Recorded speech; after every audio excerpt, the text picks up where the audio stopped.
ॐ सहना भवतु सहनौ भुनक्तु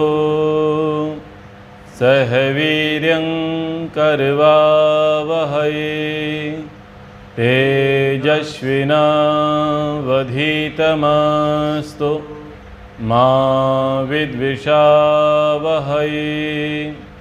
ओम शांति शांति शांति। हम विशुद्ध मनुस्मृति का अध्ययन कर रहे हैं। 5वां अध्याय चल रहा है और अब प्रसंग है शुद्धि का।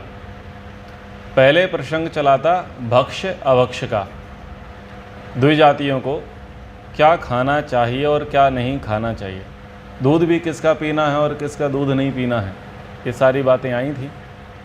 अब देह शुद्धि, द्रव्य शुद्धि, पात्र शुद्धि, वस्तु शुद्धि का प्रसंग चलेगा। कौन सी वस्तु कैसे साफ होगी, कौन सी वस्तु कैसे अशुद्ध मानी जाएगी और उसको शुद्ध करने का क्या तरीका होंगे। तो बहुत सारी परंपराएं हमारे भारतीय ग्रामों में चलती हैं, नगरों में तो वो लुप्त हो गई हैं। वो परंपराएं बिल्कुल एज इट इज़ चल रही हैं शुद्धि की, जो मनुप्रोक्त हैं। तो उन सब परंपराओं को हम आगामी दिनों में इस प्रसंग के अनुसार जानने समझने का प्रयास करेंगे। पृष्ठ संख्या 167 है और श्लोक संख्या है 57। देह शुद्धिम प्रवक्ष्यामि द्रव्य शुद्धिम तथैव च चतुर्णाम अपि वर्णानाम यथावद अनुपूर्वशः। महर्षि मनु जी कह रहे हैं कि अब मैं चारों वर्णों के लिए, ब्राह्मण क्षत्रिय वैश्य शूद्र के लिए देह शुद्धि, शरीर शुद्धि और शरीर संबंधी शुद्धि, और इसी प्रकार चारों वर्णों के लिए पात्र की आवश्यकता है, वस्त्रों की आवश्यकता है, स्थान की आवश्यकता है। तो उनकी शुद्धि के विषय में अब आपको कहूँगा। तो जैसा कि प्रसंग चला आ रहा है कि कई ऋषि जो वर्णाश्रम धर्म के विषय में असमंजस में थे, जिनको ठीक ठीक वर्ण धर्म का, आश्रम धर्म का बोध नहीं था, वो महर्षि मनु जी के पास जाते हैं और वो पूछते हैं कि हमें आप वर्णाश्रम धर्म का उपदेश करिए। तो ये वो उपदेश ही चला आ रहा है। तो देहधारियों के शुद्धिकारक पदार्थों की गणना अब बताई जा रही है कि जो लोग हैं उनके शरीर की शुद्धि किस प्रकार से होगी। ज्ञानम तपो अग्नि आहारो मृण्मयो वायु पांजनम वायु कर्मा कालौ च शुद्धे कर्तृणी देहिनाम। ज्ञानम तपः अग्नि आहारः। सत्य की प्राप्ति, धर्मरूप तप या कष्ट का सहन करना, अग्नि का प्रयोग, शुद्ध या रोग नाशक आहार, मृत मनः वारी उपांजनम, मिट्टी से धोना, शुद्ध संकल्प विकल्प, जल उबटन, वायु कर्म अर्क कालौ च, सूर्य का प्रकाश या धूप काल की अवधि, ये देहिनाम शुद्धे कर्तरिणी, देहधारियों के तन मन को शुद्ध करने वाले हैं। देहधारी, सब देहधारियों की चर्चा नहीं है यहाँ, चर्चा प्राथमिकता से मनुष्य के लिए है। तो मनुष्य को किसकी शुद्धि करनी है, बाहर शुद्धि रखनी है और भीतर शुद्धि रखनी है, जिसको यम नियम के अंतर्गत शौच कहा गया। तो उसी की यहाँ पर बात करी गई है। सत्य ज्ञान की प्राप्ति, धर्मरूप तप या कष्ट का सहन करना, इससे क्या होगा, आंतरिक शुद्धि होगी। आगे भी वचन आएगा, अद्विर्गात्राणि शुद्धंति मनः सत्येन शुद्धति विद्या तपोभ्याम भूतात्मा बुद्धिर्ज्ञानेन शुद्धति। यहीं इसी प्रसंग में आएगा, शुद्धि के प्रसंग में। तो सत्य ज्ञान की प्राप्ति से क्या होगा, बुद्धि की शुद्धि हो जाएगी और धर्म रूप तप से भी बुद्धि आत्मा की शुद्धि हो जाएगी। अग्नि का प्रयोग करने से रोगों का नाश होगा। मिट्टी को धोएंगे, मिट्टी से धोना शरीर को, तब रोग की शुद्धि हो जाएगी। और शुद्ध संकल्प विकल्प से विचारों की शुद्धि होगी। यानी शरीर को मिट्टी से धोना चाहिए, जल से धोना चाहिए और उबटन करना चाहिए। तो उबटन से स्नान करना, उबटन लगाना अलग अलग प्रकार का, हल्दी का, बेसन का, दही का आवटन करना, अन्य अन्य प्रकार के आवटन का प्रयोग होता है। फिर सतुए का आवटन होता है, सत्तू के जैसा। कई जो अनाज होते हैं, अनाज को मोटा सा पीस लेते हैं और पीस करके उसमें कुछ हल्दी वगैरह मिला देते हैं, फिर उसे आवटन करते हैं। तो पूरा शरीर के रोम रोम, रंध्र छिद्र हैं जो खुल जाते हैं, बिल्कुल एक्टिव हो जाते हैं घर्षण करने से। तो उससे शुद्धि होती है, मिट्टी से शुद्धि होती है, अग्नि से शुद्धि होती है। आजकल भाप लेते हैं ना, स्टीम लेते हैं, तो अग्नि से भी शुद्धि होती है। फिर किससे होती है? सूर्य के प्रकाश से शरीर की शुद्धि होती है। धूप में बैठ जाओ, धूप से शुद्धि होती है। और काल की अवधि, समय से भी शुद्धि होती है, समय लगता है चीज़ों को करने में। तो इस प्रकार से देहधारियों के तन और मन की शुद्धि की बातें लिखी। ये सब बातें अभी सूक्ष्म हैं, खोल नहीं रहे हैं, खोलेंगे आगे जाकर के आगामी श्लोकों में। अब वो कह रहे हैं कि देखो, हमने तन की शुद्धि कह दी, मन की शुद्धि कह दी, वस्तु की शुद्धि कह दी, लेकिन सबसे बड़ी शुद्धि क्या है? मनुस्मृति में 2 श्लोक हैं और 2 श्लोक प्रधानता को कहते हैं। एक कहता है विद्या की प्रधानता को और एक कहता है अर्थ शुचिता को। जब दान की चर्चा आती है तो कहते हैं सर्वेषाम एव दानानाम ब्रह्म दानम विशिष्यते। दान की चर्चा आएगी तो कौन सा दान बड़ा है? ब्रह्म दान, विद्या का दान बड़ा है। और जब शुद्धि की चर्चा आएगी तो किसको कह रहे हैं? अर्थ को। सर्वेषाम एव शौचानाम अर्थ शौचम परम स्मृतम। यो अर्थे शुचिर ही सा शुचिर्ना मृद्वा रिशुचि शुचि। सर्वेषाम एव शौचानाम, सभी शुद्धियों पवित्रताओं में अर्थ शौचम परम स्मृतम, अर्थ से अर्थात पवित्रता से अर्थ संग्रह करना ही सर्वश्रेष्ठ शुचिता है, पवित्रता है। ये जो अर्थ की शुद्धि है ये तन मन की शुद्धि पर निर्भर करती है। आपने तन शुद्ध कर लिया, बढ़िया, ओवटन से कर लिया, आपने स्टीम करा लिया, आपने मालिश करा लिया, आपने मिट्टी लगा लिया, आपने भस्म लगा लिया, आपने अनेक अनेक प्रकार से इत्र के रस में आप डूब गए, आपने सुगंधित जल में वाथ टब आपने ले लिया, अच्छी औषधि, गंगा जैसी पवित्र जो नदियां हैं जिनका जल औषधीय है, आपने ऐसी ऐसी नदियों में स्नान कर लिया। क्या किया? तन की शुद्धि हो गई, तन की शुद्धि हो गई। दूसरा काम क्या किया?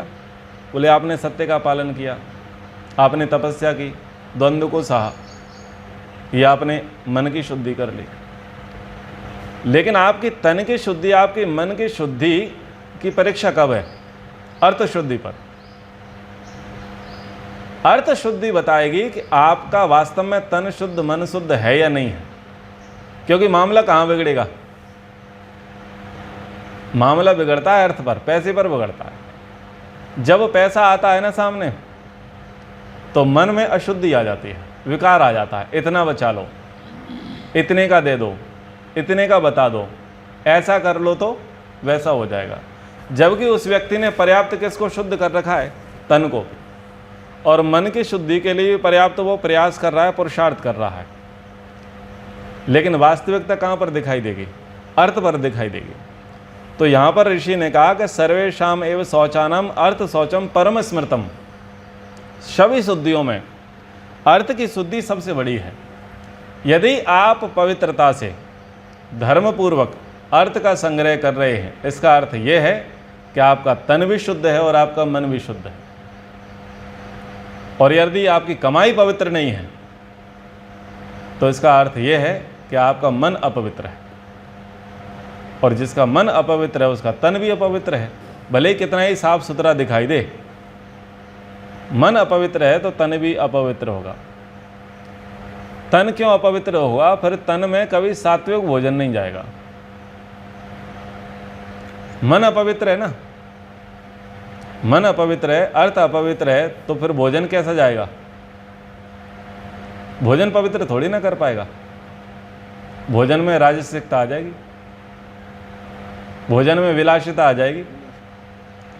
तो भले ही बाहर से सुगंधित शरीर दिखाई दे, अच्छा दिखाई दे, बढ़िया गौरवर्ण दिखाई दे, हृष्ट पुष्ट दिखाई दे, पर वो धार्मिक दृष्टि से शरीर उसका अशुद्ध माना जाएगा। यह अर्थे शुचि, जो अर्थ धन संग्रह के विषय में पवित्र है, अर्थात अधर्म अन्याय से धन ग्रहण नहीं करता, सह शुचि, वही सर्वश्रेष्ठ शुद्धि पवित्रता कहलाती है। मृदु वारी शुचि न शुचि, मिट्टी और जल से होने वाली शुद्धता पवित्रता वैसी उत्तम शुद्धि नहीं है, अर्थात वह तो केवल बाह्य शुद्धता मात्र है। वास्तविक शुद्धि तो मन और आत्मा की पवित्रता है, जिसका पता चलेगा पैसे से। पैसा बिगाड़ता है मन को, और जिसका मन नहीं बिगड़ा पैसे पर, उसको कोई नहीं बिगाड़ सकता, उसको कोई नहीं बिगाड़ सकता। ऋषि दयानंद जी कहते हैं, जो धर्म से ही सब पदार्थों का संचय करना है, वही सब पवित्रताओं में उत्तम पवित्रता, अर्थात जो अन्याय से किसी पदार्थ का ग्रहण नहीं करता वही पवित्र है। किंतु जल, मृत्तिका आदि से जो पवित्रता होती है वह धर्म के सदृश उत्तम नहीं होते। कोई लोग होते हैं जिनका व्यवहार हमें आरंभिक काल में बड़ा अच्छा दिखाई देता है, बोलचाल भी ठीक है, खान पान भी ठीक है, फिर हम उनका साथ लेते हैं।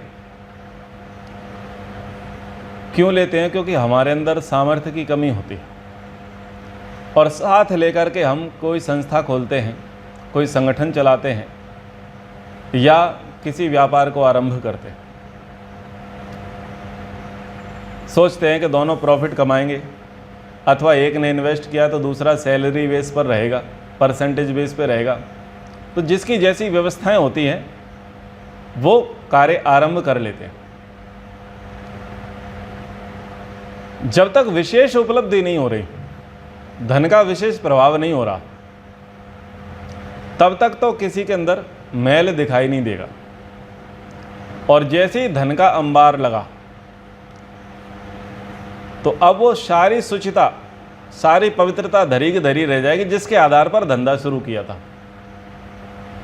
जिसके आधार पर व्यापार शुरू किया था।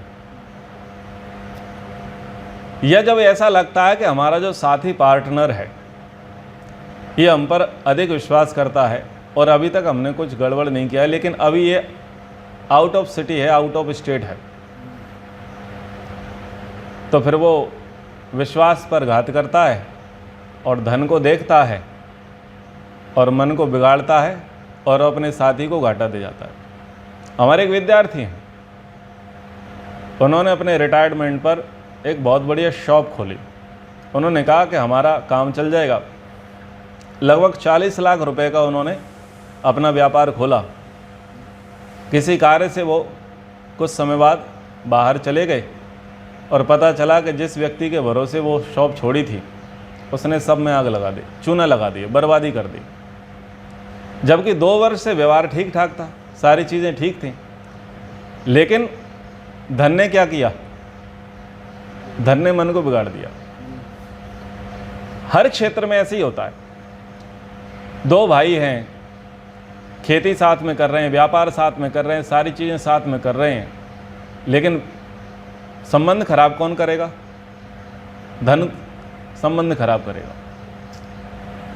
तो बाहर से भले ही सारी चीज़ें एक जैसी दिखाई दे रही हूँ, पति पत्नी है, सब बढ़िया चल रहा है, लेकिन पैसा जब बीच में आएगा और पैसे पर जिसका मन बिगड़ेगा तो पति पत्नी को एक छत के नीचे रहने नहीं देगा। माता पिता को और बच्चों को एक छत के नीचे पैसा रहने नहीं देगा। 2 मित्रों को, 2 भाइयों को पैसा एक छत के नीचे रहने नहीं देगा। तो वास्तव में कौन हितैषी है, कौन अपनाया है, कौन वास्तव में भाई है, कौन वास्तव में मित्र है, कौन वास्तव में पति पत्नी, कौन वास्तव में माता पिता, पिता पुत्र हैं, वो तभी पता चलेगा जब अर्थ पर नियत खराब नहीं है। और जिनके अर्थ पर नियत खराब है वो रिश्ते ठीक नहीं है। जैसा कि हम अनेक बार उदाहरण देते ही आते हैं प्रसंग अनुसार, रामायण महाभारत का। अर्थ पर नियत खराब किनकी थी? उसका परिणाम महाभारत हुआ, और जिनके अर्थ पर नियत खराब नहीं थी उसका परिणाम रामायण हुआ, कि वहाँ पर भाई भाई की प्रॉपर्टी को हाथ नहीं लगा रहा। तो क्या कहते हैं कि ये भरत मिलाप है। भरत मिलाप शब्द पूज्य अर्थों में लिया जाता है, आनंदित अर्थों में लिया जाता है कि बड़े समय बाद मिले हैं। क्या देखी जा रही? अर्थ की शुद्धता। अभी हम चर्चा कर रहे थे संस्थाओं को लेकर के, तो संस्थाओं में टकराव बिगाड़ का कारण क्या? अर्थ है। सब जगह अर्थ का कारण है। तो कह रहे हैं कि अर्थ की शुचिता मुख्य है। अगर अर्थ आपका ठीक है तो आपका सब ठीक है, और अर्थ आपका बिगड़ा तो आपका अनर्थ तगड़ा, अनर्थ आपका तगड़ा है। तो जो धर्म से ही सब पदार्थों का संचय करना है वही सब पवित्रताओं में उत्तम पवित्रता है, और जो अन्याय से किसी पदार्थ का ग्रहण नहीं करता वही पवित्र है। ये जल, ये मिट्टी, इनकी जो पवित्रता है ये तो सामान्य पवित्रता है, विशेष पवित्रता तो धन की पवित्रता है। तो अर्थ की शुचिता पर सबको ध्यान देना चाहिए। सबको मतलब चारों वर्णों को, चारों वर्णों के लिए बात कही है, ब्राह्मण के लिए, क्षत्रिय के लिए, वैश्य के लिए, शूद्र के लिए, कि पैसे पर अपना मन ना डिगाएं। क्यों ना डिगाएं? मन सदा रहने वाला है, पैसा नहीं। मन सदा रहने वाला है, पैसा सदा रहने वाला नहीं है। और जो सदा रहने वाली चीज नहीं है उस पर सदा रहने वाली चीज को गिर जाती है। ठीक है ना? बड़ी विचित्र स्थिति है। शांत्या शुद्ध्यन्ति विद्वांसो दानेन अकार्य कारिणः प्रच्छन्न पापा जप्येन तपसा वेद वित्तमः। विद्वांसा क्षांतया, विद्वान क्षांति, निंदा, स्तुति, मान अपमान, हानि लाभ, क्षमा आदि को सहन करने से, अकार्य कारिणा दानेन, निर्धारित कर्तव्य से विरुद्ध कर्म करने वाले, प्रायश्चित पूर्वक यज्ञ, सत्संग, विद्या, परोपकार हेतु दान देने से, प्रच्छन्न पापः जप्येन, गुप्त रूप से पाप करने वाले अथवा मन से पाप का विचार करने वाले, प्रायश्चित पूर्वक ईश्वर का नाम और मंत्रों का जप करने से, और वेद वित्तमः तपसा, वेदों के ज्ञाता धर्माचरण रूप तप करने से शुद्ध, पवित्र या निर्मल रहते हैं, अर्थात इनकी पाप भावना उक्त प्रकार से नष्ट हो जाती है। तो भावना की पवित्रता के लिए कह रहे हैं। ऋषि दयानंद जी के अर्थ को पढ़ते हैं। विद्वान लोग क्षमा से, दुष्ट कर्म करने वाले सत्संग से, और विद्या आदि शुभ गुणों के दान से, गुप्त पाप करने हारे विचार से त्याग कर, और ब्रह्मचर्य तथा सत्य भाषण आदि से वेदविद उत्तम विद्वान शुद्ध होते हैं। कौन व्यक्ति कैसे कैसे शुद्ध होगा? विद्वान व्यक्ति कैसे शुद्ध हो जाएगा, कैसे पवित्र होगा? बोले शांति से। निंदा स्तुति है, मान अपमान है, हानि लाभ है, ये जो द्वंद्व हैं इन द्वंद्वों को क्षमा कर ले, सहन कर ले, तो इससे उसकी शुद्धि हो जाएगी, विद्वान की शुद्धि हो जाएगी। और जो कार्य नहीं करने चाहिए थे वो कार्य कर रहा था, तो निर्धारित कर्तव्य से जो व्यक्ति विरुद्ध कर्म करता है, वो व्यक्ति यज्ञ करे, वो व्यक्ति सत्संग करे, वो व्यक्ति विद्या पढ़े, वो व्यक्ति परोपकार हेतु दान करे, तो उसकी शुद्धि हो जाएगी। क्या समझ में आया? जो व्यक्ति ऐसे कर्म कर रहा था जो कर्मों से नहीं करने चाहिए, यानी देश के विरुद्ध, समाज के विरुद्ध, परिवार के विरुद्ध, धर्म के विरुद्ध काम कर रहा था, तो अब वो कैसा हो गया है? अपवित्र हो गया है, अशुद्ध हो गया है। तो अब उसकी शुद्धि कैसे होगी और उसका प्रायश्चित कैसे होगा?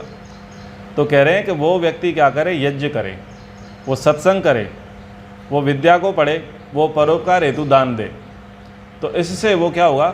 शुद्ध होगा। लेकिन कैसे? प्रायश्चित पूर्वक। तो ये परंपरा समाज में चलती है।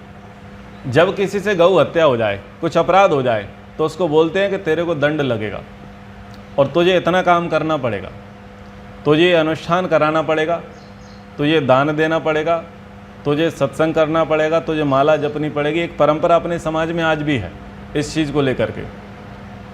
पर इसका अर्थ ये नहीं होता पाप कट जाए, ये इसका अर्थ पाप कटना नहीं है। इसका अर्थ ये है कि अब आपको विराम कर दिया, हमने देख लिया कि तुमने गलत काम किया और तुमने भी समझ लिया कि तुमने गलत काम किया। अब तुम अगर सभ्य जनों के साथ रहना चाहते हो, बुरे कार्य को छोड़ना चाहते हो, तो प्रायश्चित करो, दंड भुगतो और कुछ अच्छा करो। और ये अच्छा अब निरंतर करना तो शुद्ध हो गए। ऐसा नहीं कि एक बार यज्ञ कर लिया, 7 दिन का सत्संग सुन लिया, कुछ गिना चुना दान दे दिया, थोड़े बहुत पेड़ लगा दिए, कुछ गाय का दान कर दिया, यानी आपने 1 महीने में क्या किया, कोटा पूरा कर दिया। अशुद्धि कितने वर्षों की थी? 10 वर्षों की। और शुद्धि के लिए कितने दिन प्रयास किया? 7 दिन, 14 दिन या महीने भर। समाज में यही होता है। तो बोले ना, ये परमानेंट करना है, जब तक जीवन है तब तक करना है, और प्रायश्चित के साथ। तो इस प्रकार से आपकी शुद्धि होगी। पर लोगों ने इसका थोड़ा अनर्थ कर दिया। समाज में परंपरा चल रही है ना, लेकिन अनर्थ कर दिया। उन्होंने बोला कि तुम ये कर लो तुम्हारी छुट्टी हो जाएगी, तुम ये आरती गा लो तुम्हारी छुट्टी हो जाएगी, तुम ये पूजा पाठ करा लो तुम्हारी छुट्टी हो जाएगी, तुम यहाँ स्नान कर लो तुम्हारी छुट्टी हो जाएगी। यानी अभी तक का जो कुछ भी किया था तुमने गड़बड़ घोटाला, ऐसा कार्य करने से वो सब माफ हो जाएगा। तो ऐसा जो अर्थ लगाया वो गलत था। अगर माफ हो गया भगवान की नज़रों में, तो समाज की नज़रों में भी माफ हो जाना चाहिए, और व्यक्ति का भी हृदय परिवर्तित दिख जाना चाहिए। ना तो व्यक्ति का हृदय परिवर्तित देखा गया, ना समाज ने उसके विचारों को ऐसा देखा, तो भगवान उसे कहाँ से माफ़ करेगा? तो माफ़ नहीं होगा। प्रचन्न पापा जप्यन, गुप्त रूप से पाप करने वाले। गुप्त रूप से पाप का अर्थ है कि दूसरे को नहीं पता, पर मन में विकार आया, मन में ऐसे विचार आए जो विचार स्वप्न में भी नहीं आने चाहिए थे। तो उसके लिए क्या करें? उसके लिए कहा कि उसके लिए जप करो, गायत्री का जप करो, ओम का जप करो, ईश्वर का ध्यान करो, प्रायश्चित करो। मन में आए हैं तो मन में आए हैं तो मानसिक जप करो, तपस्या करो। वेद वित्तमा तपसा, वेदों के जाता धर्माचरण रूप करने से शुद्ध पवित्र या निर्मल होते हैं, उनकी पाप भावना उक्त प्रकार से नष्ट हो जाती है। तो ये पाप भावनाओं को नष्ट करने के लिए, यानी जो अशुद्धि आई है, जो शारीरिक अशुद्धि हुई या वाचनिक अशुद्धि हुई या मानसिक अशुद्धि हुई, वो इस प्रकार से ठीक होती है।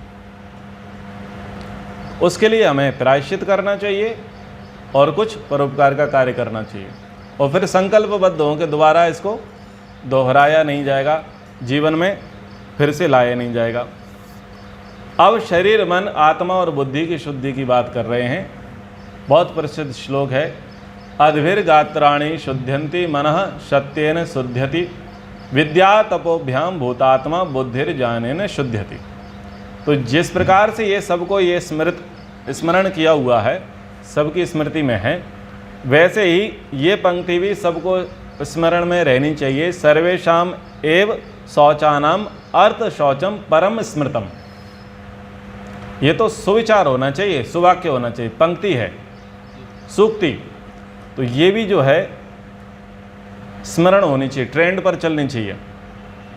और जो अलग अलग प्रकार की जो शुद्धियाँ प्रायश्चित समाज में व्याप्त हैं, सब मतों में चलती हैं, पौराणिक जगत में चलती हैं, तो उनके लिए जो 107वां श्लोक जिसका अभी हमने व्याख्यान किया, इससे स्पष्टीकरण हो जाएगा कि वास्तविक शुद्धि क्या होगी। गात्राणि अद्भि शुद्ध्यन्ति, शरीर और शरीर के अंग जल से शुद्ध निर्मल होते। मना सत्येन शुद्ध्यति, मन से सत्य संकल्प, सत्य भाषण और सत्य आचरण से शुद्ध होता है। भूतात्मा विद्या तपोभ्याम, जीवात्मा विद्या प्राप्ति और धर्म पालन रूप तप से, तथा बुद्धि ज्ञानेन शुद्ध्यति, बुद्धि अधिकाधिक सत्य ज्ञान के अर्जन से शुद्ध या निर्मल होती है। तो जल से ऊपर के अंग पवित्र होते हैं, आत्मा और मन नहीं हो। लोग क्या मानते हैं कि जल से आत्मा तृप्त हो जाएगी, मन पवित्र हो जाएगा, इसलिए वो पवित्र जलों में स्नान करने के लिए जाते हैं। और क्या मानते हैं कि हमारा मन साफ हो जाएगा, हमारा मन का मैल निकल जाएगा। एक बहुत अच्छा भजन है और भजन की पंक्तियां हैं, धोना था मन भूल गया तू, धोता रहा तन मल मल के, घर का ईश्वर भूल गया तू, तीर्थ करता जल थल के। बहुत अच्छी पंक्तियां हैं। तो लोग तीर्थों में क्यों जा रहे हैं, नदियों में स्नान करने क्यों जा रहे हैं? वो ऐसा सोच के जाते हैं कि इससे हमारा मन शुद्ध हो जाएगा, मन पवित्र हो जाएगा। अब उनको जिसने भी विधान किया हो, जिस विधानकर्ता के कारण से इन तीर्थों में स्नान की परंपरा चल पड़ी हो, ऐसा मान सकते हैं कि वो विधानकर्ता मनु से विरुद्ध थे। वो शास्त्रीय परंपरा को नहीं जानते थे। अगर वो शास्त्रीय परंपरा को जानते होते तो नदियों में स्नान करने से मन की शुद्धि का लेख न लिखते, विधान न करते। ये कहीं ना कहीं उनका मन खराब था, उनको अर्थ की प्राप्ति की अभिलाषा थी, इसलिए उन्होंने इस प्रकार का गुरुडम फैलाया कि आओ इन तीर्थों में, हमारे पास आओ, तुम यहाँ स्नान करो और तुम्हारा पाप माफ हो जाएगा, तुम्हारा मन माफ हो जाएगा। तो अगर जो कन्याकुमारी में रहने वाला है, तमिलनाडु में रहने वाला है, तेलंगाना कर्नाटक में रहने वाला है, भारत के किसी राज्य में रहने वाला है, उसको लगता है कि अगर गंगा में स्नान करने से उसके पाप माफ हो जाएंगे, उसका मन शुद्ध हो जाएगा, तो यूपी, बिहार और इस क्षेत्र में जहाँ जहाँ पर गंगा ये वहाँ से निकली है, उसके सारे तटवर्ती जो ज़िले हैं या गांव हैं, वहाँ के सारे लोग पवित्र होंगे। क्योंकि ये लोग जो हैं, जो अन्य राज्यों से आते हैं, जो गंगा के तटवर्ती क्षेत्र से नहीं हैं, जो वर्ष में या जीवन में कभी एक बार गंगा स्नान के लिए जाते हैं, गंगा जल प्रयोग करते हैं, जो ये मानते हैं कि हम पवित्र हो गए, तो फिर इनमें तो कोई दोष ही नहीं होना चाहिए, जो गंगा नदी के तटवर्ती ज़िले और गांव वाले लोग हैं। और उन लोगों को तो सीधा मुक्ति मिलनी चाहिए, क्योंकि उनका मन अपवित्र है। तो फिर उन तटवर्ती क्षेत्रों में वैश्यावृत्ति भी नहीं होती होगी, ज़मीन को लेकर के झगड़े नहीं होते होंगे, प्रॉपर्टी के विवाद नहीं होते होंगे, मारकाट लूट हत्या नहीं होती होंगी। क्यों? इसलिए नहीं होती होंगी क्योंकि गंगा का जल पवित्र है, और जो उस जल को पिएगा और उसमें स्नान करेगा उसका मन शुद्ध होगा। तो मेरे विचार से वहाँ थाने भी नहीं होंगे, और शायद स्कूल की भी जरूरत नहीं होगी। वहाँ जिसका मन पवित्र है उसे पढ़ने की आवश्यकता नहीं है, और फिर वहाँ पर चिकित्सालय भी नहीं होने चाहिए, क्योंकि मन अपवित्र होगा तभी रोग आएंगे। तो मैं तो कभी गया नहीं, पर जो अब सुन रहे हैं और सुनेंगे वो थोड़ा अवलोकन कर लें, पता कर लें कि वहाँ स्कूल, हॉस्पिटल और पुलिस थाने, ये चौकियाँ हैं या नहीं, वहाँ पर बीड़ी, पुड़िया, तंबाकू, सिगरेट, शराब, वेश्यावृत्ति होती है कि नहीं होती, प्रॉपर्टी के लिए झगड़े, किसी का कोर्ट केस भी नहीं होना चाहिए। मन पवित्र हो रहा है ना, गंगा जल स्नान से मन पवित्र हो रहा है। ऋषि मनु क्या कह रहे हैं? गात्राणि अद्विशुद्धयन्ति, शरीर और शरीर के अंग जल से निर्मल शुद्ध पवित्र होते हैं। ऋषि दयानंद कहते हैं जल से ऊपर के अंग पवित्र होते हैं, आत्मा और मन नहीं। आत्मा और मन पानी में स्नान करने से थोड़ी होगा। क्यों? पानी स्थूल है और शरीर स्थूल है, स्थूल से स्थूल की शुद्धि होगी, सूक्ष्म से सूक्ष्म की होगी। अगर पार्थिव तत्व में कमी है तो पार्थिव तत्व का इलाज पार्थिव से होगा, वायु तत्व से नहीं होगा। जो पंचकर्म होता है, जो चीन में या अन्य देशों में चिकित्सा पद्धति चलती है, तो हमारे 5 तत्वों से शरीर बना है। तो जिस तत्व में खराबी आती है, बिगाड़ आता है, उसका उसी तत्व के आधार पर उसकी चिकित्सा होती है। अग्नि तत्व में कमी है तो अग्नि तत्व से रिलेटेड चिकित्सा होगी, और वो अग्नि तत्व के द्वारा होगी। वायु तत्व की परेशानी है तो वायु से रिलेटेड हो गए। ऑक्सीजन की कमी है तो क्या करते हैं? पानी पिलाते हैं क्या? ऑक्सीजन पिलाएंगे। और अगर ये कट जाए तो इसको फूंक मारेंगे, इसमें पानी डालेंगे? नहीं डालते ना, ना फूंक मारते, ना इसको हवा देते। कट जाए तो ना पानी देते, इसको क्या देंगे? लेपन कराएंगे। कट जाएगा, जल जाएगा तो क्या करेंगे? लेपन करेंगे। वो लेपन क्या है? पार्थिव तत्व है। तो ये चिकित्सा की पद्धति है। तो जल से ऊपर के अंग पवित्र होंगे, आत्मा और मन नहीं। मना सत्येन शुद्धति। मन किससे शुद्ध होगा?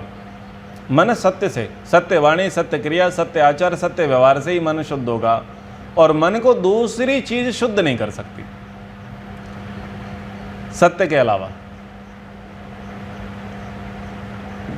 दूसरी चीज कर ही नहीं सकती। क्यों? दूसरी चीज उसका भोजन नहीं है।